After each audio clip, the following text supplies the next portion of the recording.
प्रिय दर्शकों, क्या आप जानते हैं कि लंका का राजा रावण अपनी रानी मंदोदरी के साथ कितनी बार संबंध बनाता था? ऐसा क्या था कि रावण की उतावलेपन मंदोदरी को थका देती थी? यह सुनकर शायद आपको अचंभा हो, मगर चाहे देवता हो या दानव हो या मानव, वासना तो हर प्राणी के मन में बसती है। आज हम रामायण के उन गुप्त पन्नों की रहस्य जानेंगे जो शायद ही किसी ने उजागर की हो। यह है लंका की रानी मंदोदरी की गाथा, जिसे रावण की पत्नी के रूप में जाना जाता है। लेकिन सवाल यह है कि क्या मंदोदरी केवल रावण की रानी थी या उसके दिल में कोई और भी बसता था? कुछ प्राचीन कथाएं फुसफुसाती है कि वह कभी किष्किंधा के शूरवीर बाली की प्रिया थी, तो फिर वह रावण के जीवन में कैसे आई? क्या रावण का प्रेम सच्चा था या वह केवल मंदोदरी की सुंदरता का भूखा था? क्या उनके रिश्ते के पीछे कोई अनकहा रहस्य छिपा है? आज हम उन सभी रहस्यमय पर्दों को उजागर करेंगे जो आपको चौंका देंगे। इन सवालों के जवाब जानने के लिए इस कथा को अंत तक ध्यान से सुनें। लेकिन रुकिए, रामायण में कहा गया है कि कोई भी कथा या सीख अगर अधूरी छोड़ी जाए तो वह पाप के समान है। इसीलिए हम आपसे निवेदन करते हैं कि इस कहानी को अंत तक जरूर सुनें। वहीं अगर आप किशोरी राधा के सच्चे भक्त हैं, तो आप अभी इस वीडियो को लाइक करें। दोस्तों, अगर आप आगे भी ऐसी गाथा सुनना चाहते हैं, तो आपके अपने चैनल हिंदू पुराण लैंड को अभी सब्सक्राइब करें। चलिए राधा कृष्ण का नाम लेकर इस रहस्यमय कथा की शुरुआत करते हैं। लंका की सुनहरी नगरी में, जहां समुद्र की लहरें हर पल किनारों से टकराती थी, वहां राजमहल की सबसे ऊंची मीनार पर मंदोदरी खड़ी थी। उसकी आंखें दूर क्षितिज पर टिकी थी, मानो वह समुद्र की गहराइयों में कुछ खोज रही हो। उसके लंबे काले केश हवा में लहरा रहे थे और चेहरा शांत परंतु गहन विचारों में डूबा हुआ था। मंदोदरी, लंका की रानी, रावण की पटरानी, जिसके सौंदर्य की तुलना अप्सराओं से की जाती थी, वह आज अपने मन के द्वंद्व में उलझी थी। रावण लंका का सम्राट, 10 सिरों वाला राक्षस और प्रतापी राजा, जिसकी शक्ति और विद्वता का कोई साहनी नहीं था, आज फिर से अपने कक्ष में तप कर रहा था। शिव का परम भक्त था और उसकी तपस्या ऐसी थी कि स्वयं देवता भी उसके समक्ष नतमस्तक हो जाते थे। परंतु मंदोदरी जानती थी कि रावण का हृदय केवल शिव भक्ति तक सीमित नहीं था। उसका मन एक अथाह सागर था, जिसमें ज्ञान, शक्ति और कामनाओं की लहरें हर पल उछाल मारती थी। रानी, स्वामी आपको अपने कक्ष में बुला रहे हैं, एक दासी ने आकर कहा। मंदोदरी ने हल्की सी मुस्कान दी और दासी को जाने का इशारा किया। वह जानती थी कि रावण का बुलावा कभी साधारण नहीं होता था। या तो कोई नया युद्ध प्लान बनाना चाहता था, या फिर अपने मन की उथल पुथल को शांत करने के लिए उसकी सलाह मांगता था। मंदोदरी रावण की केवल पत्नी ही नहीं, बल्कि उसकी सबसे विश्वसनीय सलाहकार भी थी। रावण के कक्ष में प्रवेश करते ही मंदोदरी ने देखा कि वह अपने सिंहासन पर बैठा है, लेकिन उसका चेहरा आज कुछ उदास था। मंदोदरी, तुम्हारे बिना यह लंका अधूरी है, रावण ने गहरी आवाज में कहा। मंदोदरी ने हल्के से सिर झुकाया और बोली, स्वामी, आपकी प्रशंसा मेरे लिए गर्व की बात है, परंतु आज आपका मन इतना अशांत क्यों है? रावण ने एक गहरी सांस ली और बोला, मैंने एक स्वप्न देखा मंदोदरी, एक ऐसी स्त्री जिसके सौंदर्य ने मुझे बंधन में डाल दिया था। वह कोई साधारण नारी नहीं थी, उसका तेज ऐसा था मानो सूर्य स्वयं धरती पर उतर आया हो। मैं उसे प्राप्त करना चाहता हूँ मंदोदरी। मंदोदरी का हृदय एक पल के लिए डोल गया। वह जानती थी कि रावण की इच्छाएं कभी साधारण नहीं होती। उसने शांत स्वर में पूछा, क्या यह स्वप्न केवल एक भ्रम है या आप इसे वास्तविकता में बदलना चाहते हैं? रावण ने अपनी भ्रिकुटियां हिलाई और बोला, मैं रावण हूँ मंदोदरी, कुछ भी मेरे लिए असंभव नहीं। मैंने अपने जासूसों को उस नारी की खोज में भेज दिया है। वह सीता है और मिथिला के राजा जनक की पुत्री थी, जो अब राम की पत्नी है। मंदोदरी का चेहरा एक पल के लिए तन गया। उसने कहा, स्वामी, आपकी शक्ति और सामर्थ्य पर मुझे कोई संदेह नहीं है, परंतु किसी परिणीता नारी पर दृष्टि डालना क्या उचित है? क्या यह लंका के सम्मान के लिए ठीक होगा? रावण ने क्रोध में अपनी मुट्ठियां भींच ली और बोला, मंदोदरी, तुम मुझे धर्म का उपदेश दे रही हो। मैंने स्वयं धर्म को अपने अधीन किया है। सीता को प्राप्त करना मेरी इच्छा नहीं, बल्कि मेरी विजय का प्रतीक है। मैं राम को हराकर यह सिद्ध कर दूंगा कि मैं ही इस विश्व का सबसे शक्तिशाली पुरुष हूँ। मंदोदरी जानती थी कि रावण का यह निर्णय लंका के पतन का कारण बन सकता है।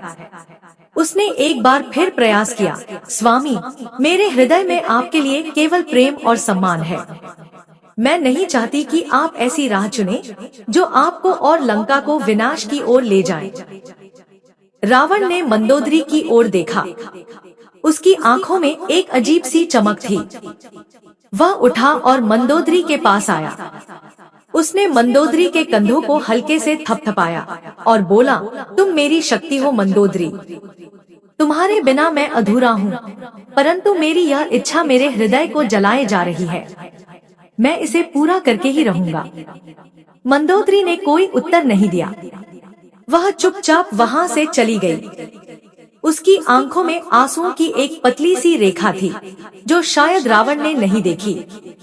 वह जानती थी कि रावण का अहंकार और उसकी इच्छाएं अब उसे उस राह पर ले जा रही थी, जहां से वापस आना असंभव था। मंदोदरी के कदम धीमे थे, मानो वह न केवल रावण के कक्ष से, बल्कि अपने मन की उथल पुथल से भी दूर जाना चाहती हो।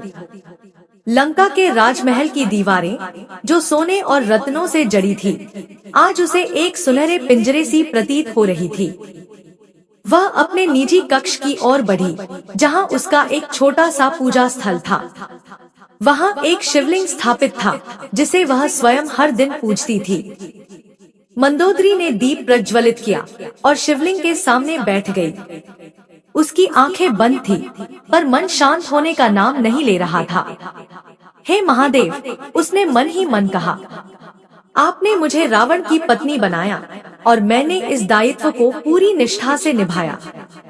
पर आज मेरा हृदय यह क्यों कह रहा है कि मेरा स्वामी एक ऐसी राह पर चल पड़ा है, जहां केवल अंधकार है। मैं उसे कैसे रोकूं? क्या मेरे प्रेम और समर्पण में इतनी शक्ति नहीं कि मैं उन्हें इस विनाश से बचा सकूं? मंदोदरी की प्रार्थना में गहरी पीड़ा थी। साथ ही वह रावण से प्रेम करती थी, पर यह प्रेम केवल एक पत्नी का अपने पति के प्रति समर्पण नहीं था। यह उस पुरुष के प्रति श्रद्धा थी, जिसने अपनी विद्वता से वेदों को आत्मसात किया था, जिसने अपनी तपस्या से स्वयं इंद्र को परास्त किया था और जिसने लंका को विश्व की सबसे समृद्ध नगरी बनाया था। परंतु वही रावण आज अपनी इच्छाओं का दास बनता जा रहा था। सीता का नाम सुनकर मंदोदरी के मन में एक अजीब सी जलन नहीं, बल्कि भय उत्पन्न हुआ था। वह जानती थी कि यह इच्छा रावण की केवल एक स्त्री के प्रति आकर्षण नहीं, बल्कि उसकी अहंकारी प्रकृति का एक और प्रकटीकरण थी। उसी क्षण कक्ष के द्वार पर एक हल्की सी आहट हुई। मंदोदरी ने आंखें खोली और देखा कि वहां उसकी सखी और विश्वासपात्र दासी सुलोचना खड़ी थी। सुलोचना मंदोदरी की बचपन की सहेली थी, जो उसके साथ मायासुर की नगरी से थी। सुलोचना का चेहरा चिंतित था। रानी, क्या हुआ? आपकी आंखें लाल क्यों है? सुलोचना ने धीरे से पूछा। मंदोदरी ने हल्की सी मुस्कान के साथ अपनी भावनाओं को छिपाने की कोशिश की। कुछ नहीं सुलोचना, बस मन थोड़ा अशांत है। सुलोचना मंदोदरी के पास बैठ गई और बोली, रानी, आप मुझसे जरूर कुछ छिपा रही हैं, क्योंकि आपके चेहरे पर मैं वह पीड़ा देख सकती हूँ जो केवल तब उभरती है जब स्वामी रावण का कोई निर्णय आपको आहत करता है। क्या बात है? अब क्या उन्होंने फिर से कोई ऐसी बात कही जो लंका के लिए शुभ नहीं है? मंदोदरी ने एक गहरी सांस ली। वह जानती थी कि सुलोचना से कुछ छुपाना असंभव था। उसने धीरे से कहा, सुलोचना, स्वामी ने एक स्वप्न देखा है, एक नारी का, जिसे अब वे प्राप्त करना चाहते हैं। वह नारी कोई और नहीं बल्कि अयोध्या के राजकुमार राम की पत्नी सीता है। सुलोचना की आंखें आश्चर्य और भय से फैल गई। रानी, यह तो बहुत बड़ा संकट है। स्वामी की शक्ति असीम है, परंतु किसी परिणीता नारी पर दृष्टि डालना, यह तो धर्म के विरुद्ध है। और राम कोई साधारण पुरुष नहीं है। मैंने सुना है कि वे स्वयं विष्णु के अवतार हैं। मंदोदरी ने सिर हिलाया। मैंने भी स्वामी से यही कहा सुलोचना, और लेकिन उनका अहंकार उनकी बुद्धि पर पर्दा डाल चुका है। वह इसे अपनी विजय का प्रतीक मान रहे हैं।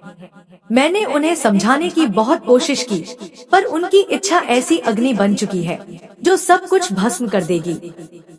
सुलोचना कुछ देर चुप रही, फिर बोली, रानी, आपको कुछ करना होगा। आप स्वामी की सबसे प्रिय पत्नी है। यदि कोई उन्हें इस राह से रोक सकता है तो वह केवल आप है।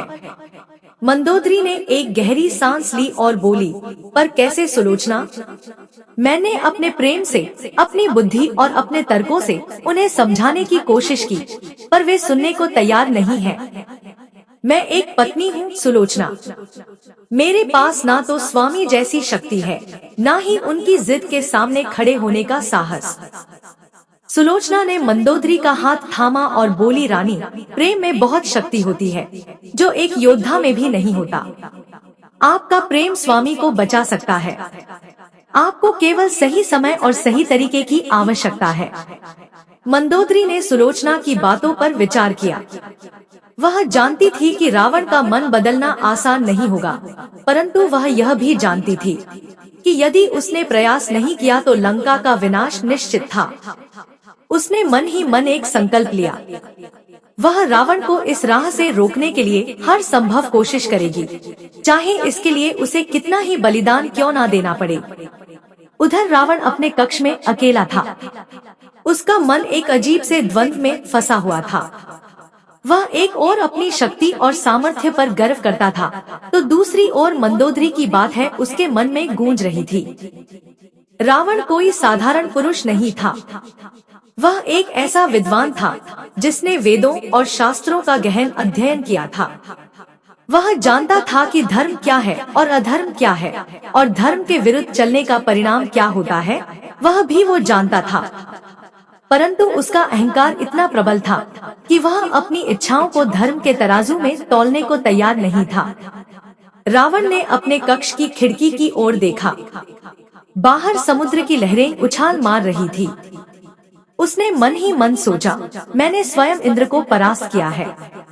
मैंने कुबेर को हराकर इस लंका को जीता है। मेरे सामने स्वयं ब्रह्मा भी नतमस्तक हुए हैं। फिर इस राम की औकात है, एक वनवासी राजकुमार को जो अपनी पत्नी की रक्षा भी नहीं कर सकता। मैं उसे हराकर सिद्ध कर दूंगा कि मैं ही इस विश्व का सर्वश्रेष्ठ योद्धा हूँ। परंतु कहीं ना कहीं रावण के मन में एक छोटा सा संदेह भी था। वह मंदोदरी की बातों को पूरी तरह नकार नहीं पा रहा था। वह जानता था कि उसकी पत्नी की बातें गलत है, यह उसकी आत्मा की आवाज थी। रावण जानता था कि मंदोदरी कभी भी उसका अहित नहीं चाहेगी, परंतु उसका अहंकार उसे यह स्वीकार करने से रोक रहा था कि वह गलत हो सकता है। रावण ने अपने भाई विभीषण को बुलाने का आदेश दिया। विभीषण रावण का छोटा भाई था। लंका में अपनी धर्मनिष्ठा और बुद्धिमत्ता के लिए जाना जाता था। रावण जानता था कि विभीषण उसकी योजना का समर्थन नहीं करेगा, फिर भी वह उसकी राय जानना चाहता था। विभीषण जब रावण के कक्ष में पहुंचा, तो उसने रावण के चेहरे पर एक अजीब सी उलझन देखी।